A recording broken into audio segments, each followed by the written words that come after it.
Welcome in, Hawks fans. Your boy Bryce Lewis back at it again for another Believe in Hawks episode. And game day for the Atlanta Hawks today. And obviously, if you're watching this on YouTube, you see I have a special guest with me today, Carolina Teague, a editor reporter for Spurfect blog, where she covers San Antonio Spurs, keeps up with everything happening with that team. And also for people who are wrestling fans, she's also involved in the wrestling world, color commentator for Reality of Wrestling, which is a Booker T promotion, just in case people are wondering about that. Announcer for RCW Wrestling and GM for Mission Pro Wrestling, all women's promotion as well. So a woman of many different hats, host, announcer, reporter, whatever you want her to do. Caroline, how are you today? Good. I'm so happy to be here. I love talking basketball. So anything that we can talk when it comes to the Spurs and the Hawks, I'm all for it. And I'm thankful that you invited me. Thank you so much. Yeah, I appreciate you coming on to the pod, man, talking. Obviously, our teams are playing tonight, and our teams are, around the same record-wise. Hawks a game above 500. Spurs are at 500 right now. So both teams trying to, coming off losses, trying to get back on the winning track tonight. But before we get into that game, I want to talk to you a little bit about the Spurs and their season so far. Obviously, this is the second year of the Victor Wembanyama era in San Antonio. Can you just talk about just so far in terms of expectations coming into the year, and just obviously we're still at the end of the first quarter of the season, where the Spurs are you guys where you expected them to be, better than what you expected? Obviously, because last year wasn't a great year, but we knew that was a rebuilding year. Is everything kind of, for the most part, coming along maybe the way you thought it would come along? It really is. It's kind of at the pace where most analysts believe that the Spurs would be, which is higher than last year, but still fighting for a spot in the playoffs or the play-in. So I think they're right where they need to be. I have been covering the Spurs for several years, and what I've noticed is that this year in particular, I was there for the COVID year. I was there for the years when they didn't have Victor and they were struggling. Now they're at a point where they have Victor. They added veteran presence like Victor Wembanyama had requested earlier last year, and they're improving. But the thing that stands to me the most is the energy of the team. When they had those seasons where they weren't the best, they were still very positive, but you could kind of feel a presence or a sense that it wasn't going, in their favor. Nobody likes losing all the time, and nobody wants to be at the bottom of the Western Conference. Now to me, they're way more cohesive. The energy is way more positive.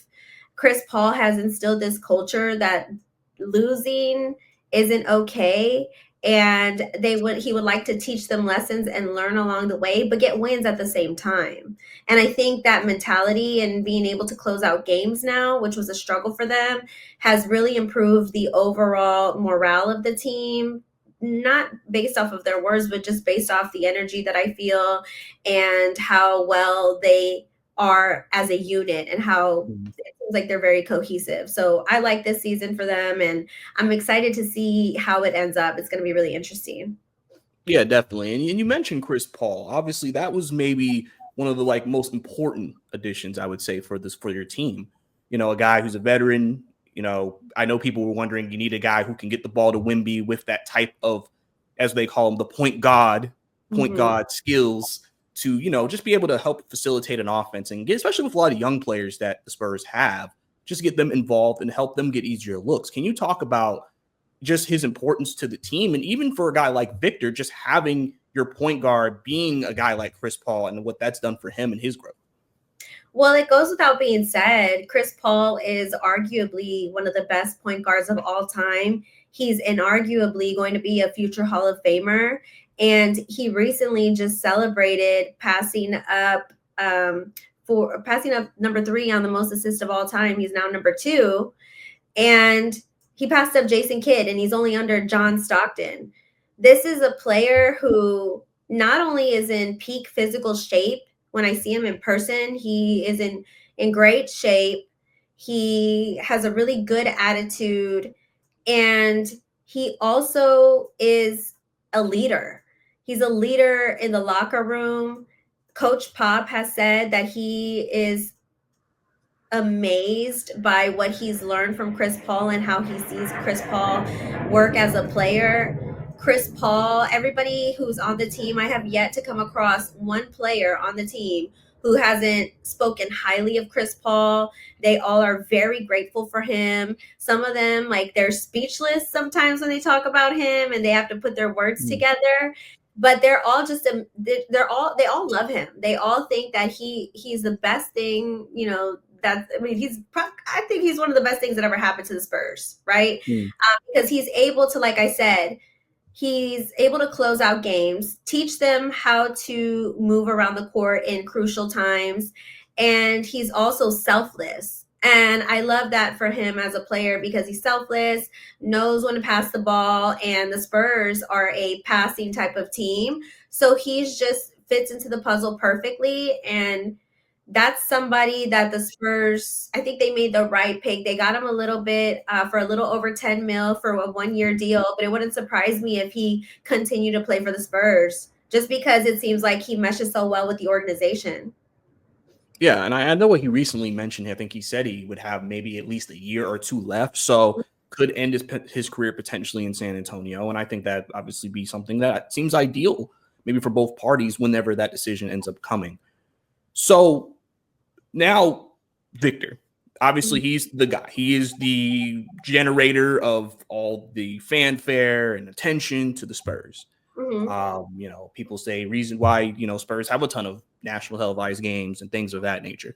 Can you kind of talk about the whirlwind as covering Victor for the last 2 years? Obviously, last year, his rookie year, now going into this year, and just him as a player. Obviously, one of the biggest things he wanted to improve coming into this year, obviously gaining weight. Obviously, he was still super young. People forget he's still super young coming into the league, gaining weight, improving his game, expanding his game even more. Even though he can do incredible things, he's already had he had a was it a 5-5 game this year, I believe. So I mean, he's already doing things that I think people are gonna be amazed by for years to come. Can you just talk about Victor and just him as a player, as a person, and what you've experienced through covering him so far? I believe that Victor, based off of what I've observed in covering the team, has really changed the Spurs team for the better. This guy is young, but he's a natural born leader. He is very mature for his age. He goes to bed at 9, reads books. He isn't out and about. During the NBA Summer League, which I covered, he declined Michael Rubin's invitation for his party in Vegas because he wanted to stay home. And this is somebody who is completely disciplined and dedicated to the sport of basketball. And he's made it very clear that he wants to win a championship. He wants to have people around him in order to obtain a championship. He's made it very clear time and time again that his goal is to win an NBA championship. So if you're looking for somebody who has that mentality, that focused mentality, somebody who is wanting to make everybody around them better, Victor Wembanyama is that person. He's currently in line or based off of gambling rankings or whatever, he's in the run for Defensive Player of the Year. And people have said he struggled from the 3 this season, but I don't think that takes away from the person that he is, and it doesn't take away from the fact that he still needs to learn. I mean, this is only his second year in the league. Other teams have probably figured out how to control him on offense or defense on any given night. So those type of nights where he's not performing as well, they're going to eventually happen. Not to mention, this is a long NBA season, and you're going to have those moments where you're not coming out as strong physically as you need to, which has been the Spurs' main issue this season, coming out in the first half of the game, not as aggressive as they should be. But Victor Wembanyama is somebody who makes the team better around him. And as far as my career, I've been blessed to cover the NFL, cover Major League Baseball. I've covered many, many professional sports, boxing, wrestling, all that great stuff. I can only point out 2 times in my career where I have seen people just swarm around a player because they love him so much. And one of those people is Victor Wembanyama, who was deemed a generational talent. And the other person is Caleb Williams from the Chicago Bears. So this is somebody who has impact in the NBA. And when you look at somebody like LeBron James, who is probably not going to be here that much longer because he's getting older, somebody like Victor Wembanyama is definitely that person who's going to take the reins and be that person that they might build the NBA around. So it's going to be interesting to see how the NBA does that. And it's going to be interesting to see Victor Wembanyama's career unfold. Yeah, definitely. And obviously, like I said, very that a new era that's coming up in the league that we're all trying to see what is going to be like after guys like LeBron, CP3, KD, Steph retire. And so that's obviously something that will be extremely interesting to kind of see as things move on. So obviously, the Hawks and the Spurs have been connected for a while now. Obviously, 2 years ago, we know the DeJounte Murray trade happened. That kick started the rebuild that allowed you guys to get Victor. Right. And then last year there were just rumors because, you never know if people are saying Trae maybe was open to leaving Atlanta.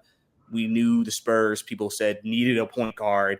Trae has mentioned, I wouldn't mind playing with Wemby, right?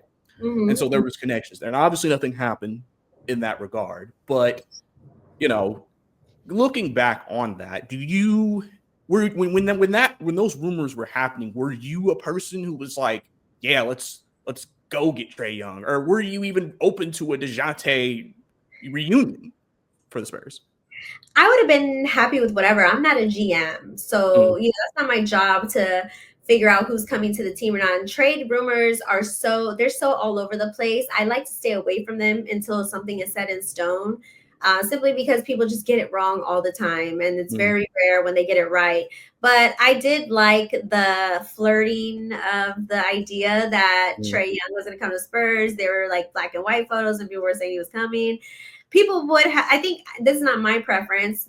This is the preference of Spurs fans as a totality. It seemed like they would have preferred Trae Young over DeJounte.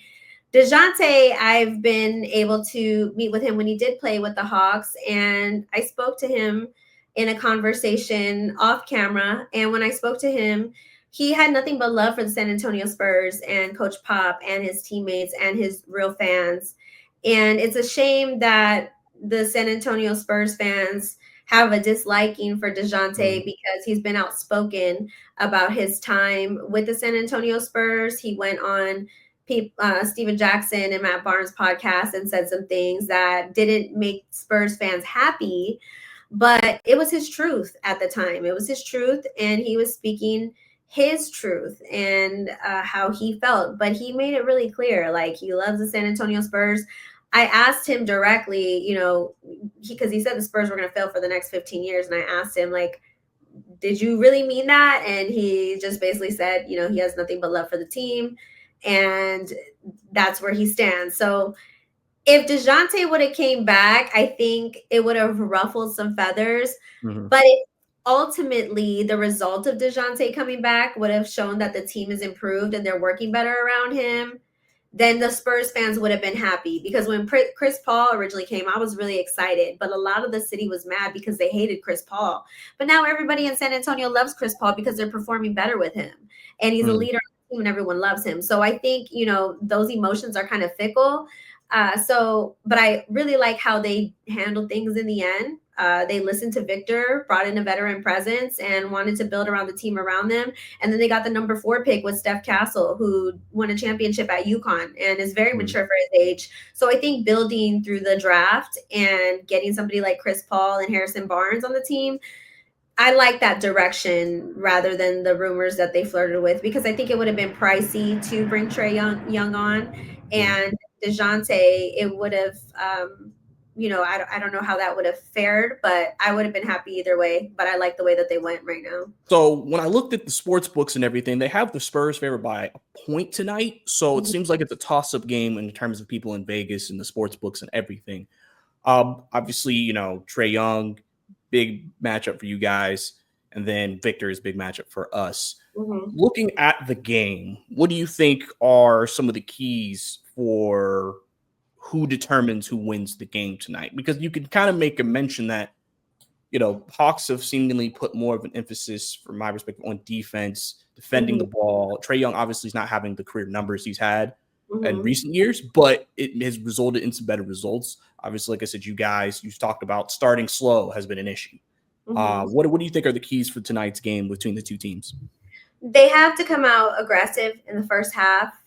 They've been struggling with that, and they've also been struggling with winning after they come back from resting for a couple of days. They've rested for a few days, so they're going to have to come out aggressive, but this time was needed in order for them to practice. The other thing is, I think defense is going to be huge. They had a stretch, I believe, about 2 weeks ago where they had several games where the opposing team was scoring over 30 points per quarter. And according to acting coach Mitch Johnson, acting head coach for the San Antonio Spurs, that was completely unacceptable for them. So defense is going to be really important for them. Keldon Johnson is out tonight. So when you're looking at somebody who's going to have to be great on defense, you're going to have to look at somebody like Jeremy Sohan, who's just coming back from his injury on his thumb. And Jeremy, before his thumb injury, was doing incredible on defense, and he's getting back into the swing of things. This is only his second game back, I believe, or his third, not too sure off the top of my head, but he's barely coming back from that injury. And so defense is going to be important to him, and he had 15 rebounds against Minnesota when they lost recently. So getting rebounds is going to be important. Being able for Victor Wembanyama to hit some shots, which he had struggled with from the 3-point line. They're probably going to put somebody like Clint Capela on him. He's just going to have to play really aggressive, and that aggression is going to have to come out in the first half. If they have that first half struggle, it's going to be hard for them to come back. I think the main thing is playing aggressively with a lot of physicality and just ensuring that they perform well on defense. And for defense, I say look at Jeremy, look at Victor Wembanyama, and Devin Vassell. And I think that would be the keys to victory is holding the Hawks to under 30 points per quarter. And I think they have a chance, and shooting well. Yeah, definitely. And for the Hawks, I think they haven't been the greatest 3-point shooting team in the league so far. I think they're the bottom in percentage. So big thing for them is obviously being able to shoot the 3 ball, even though they don't take a lot of threes. Being able to make threes obviously could help with that. It'll be interesting, especially since they have some injuries. Yaka Kongu's out for the next few games, and Kobe Buffkin was just ruled out for the year. So they'll have some different things they have to adjust and so on and so forth. But I think obviously, them just continuing what they've been doing, playing defense, getting what you get from guys like Jalen Johnson, from Trae Young, but even Bogdanovich as well. A couple of guys who, really could jumpstart the offense and get some things going, especially after the last performance against Milwaukee in the NBA Cup semifinals. So, and speaking of that point guard matchup, I don't know how often Chris and Trae are going to defend each other because, the Hawks have their defender, you guys have your defender. So I don't know how that will look. But how do you think that point guard matchup is going to go? Is there a certain benchmark that either point guard has to meet that maybe could give their team the advantage in a game like this tonight? I know Chris Paul isn't necessarily, his job isn't necessarily to drop 25, 30, but obviously the assists and things like that. And Trae Young leads the league in assists with 12 games. So can you talk about that point guard matchup a little bit? Oh, that's going to be interesting. I think assists are going to be big in order to determine on who's going to win. And to me, I think it's more so the shooting part. Whoever can make the most points wins. But I feel like they've been struggling in a sense where they've been having offensive struggles despite them getting passes. They've been slow in transition. So I think the main thing is being able to determine if they're able to be accurate when they move in transition and being able to pass the ball, but also make the shots at the same time. So it's going to be a good matchup, but I think the priority for them should be playing aggressive and being able to focus on making their shots and getting to the 3-point line and being accurate on that sense. And it really boils down to, for me, more than anything, just the defense. Yeah, and like I said, it would be the same thing theme-wise, defensively, because that's honestly, that when your offensive shot isn't falling, that's what keeps you in games is the defensive side of the ball. So that's obviously important. And somebody's going to have an important assignment tonight. We have to also talk about the battle of Frenchmen. Clint Capela. We forget he's the other French player on the team of the Hawks, not just Zachary Richey. Clint Capela will be tasked for a good chunk of the game guarding Victor. And obviously Victor still is, gaining strength and developing out his body, things of that nature. I think they say Clint has about 20, 30 pounds on him, and Clint's not that big of a guy anyway. Like, he's tall, but he's not like, a bigger guy. How would you describe that matchup? Obviously, Victor has the size. I mean, the height, right? But how has he done against bigs that are, which most of them are bigger, but like, how do you think he's done against guys like a Clint Capela type, who is known for a defensive rim protector, a rebounder, and so far throughout the season? So there's times where he's great and there's times where he struggled just a bit. I would think the one that sticks out to me like a sore thumb is versus the Dallas Mavericks. Somebody like Luka would really just dominated that whole entire night. And for me, going up against those bigs is important. And I think he's had times where he struggled, but I think people attribute it to the size difference. Like you mentioned, Clint Capela has a 30-pound size differential versus Wemby. Like you said, he's good defender, good at rim protection. So Victor has his work cut out for him. And sometimes the teams like to double him and it makes it tougher for him. So if the Hawks are able to effectively shut down Victor Wembanyama tonight, there's zero doubt in my mind that the Spurs are going to lose the game, because you see the games where Victor struggles and he loses. So if Clint Capela, who is a good defender, is able to shut down Wemby, then that's the game as well. So can Wemby use his basketball intelligence to kind of balance out the size differential, or perhaps maybe even Chris Paul? That's when he comes into the picture. Does his basketball intelligence, if he's able to read what's going on the court at the right moment and see if Clint has an advantage of him, or if there's particular mismatches during the game that he can toss to Wemby, then at that point, I think Wemby would have an advantage. But he does have his work cut out for him with somebody like Clint Capela. It's not going to be easy for him. Yeah, and obviously, like vice versa. I mean, Wemby is a heck of a player, so he can. We've seen him take over games.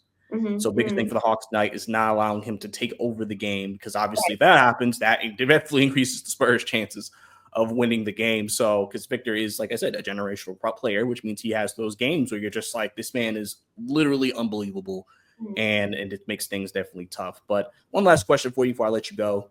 Obviously, as you mentioned, you have acting head coach Greg Popovich has been out after a medical scare that has happened with the team. Can you just talk about how it's been without Greg being at the building a lot just because of that, and how that's impacted the team?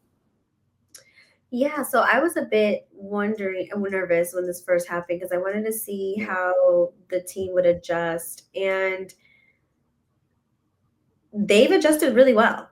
They've adjusted really well given the circumstances that they have. Right around the time Pop went out due to his stroke that he suffered from, that's when Jeremy went out too, when Jeremy had his hand issue. And that was also at the time where Devin Vassell was injured and he had surgery and he was working on rehabilitating to come back. So Mitch Johnson really had his work cut out for him, but he's been doing a great job for the most part. There's been some games where people have questioned his rotation selections, but for the most part, I like the way he's been running his rotations.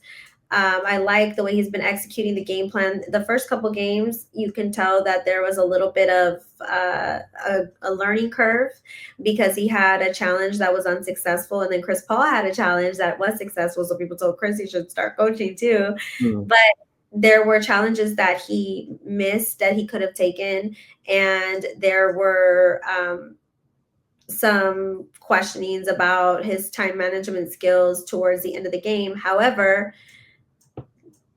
he's been able to win games since that time. I feel like I really enjoy watching Mitch Johnson act as a head coach. He's very smart. The players respect him.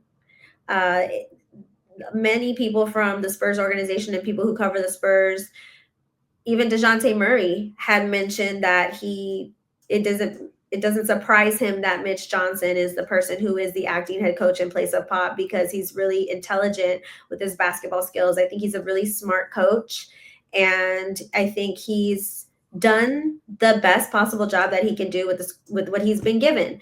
And I haven't been able to ask him yet, which I don't want to. I don't know how to, and I might. But I want to see if Pop calls him and Pop gives him advice, because he has said that Pop does watch the games and he knows he's going to hear it. I wonder if Pop has given him advice and what that advice is. So I would love to ask him that. I think that's going to be like something that I'm going to ask soon. Has Pop been watching the games? Has Pop given you advice? And if so, what is that advice? I'd really like to know if he has talked to him, because Pop just released a statement about a day or so ago saying that he's working on recovering. So that's a sign. The last paragraph in his statement shows that he's probably going to come back. But I like the way that Mitch Johnson is acting as head coach, and I have zero complaints, because they're at 500 and they're right where people have predicted them to be. So there's no complaining there.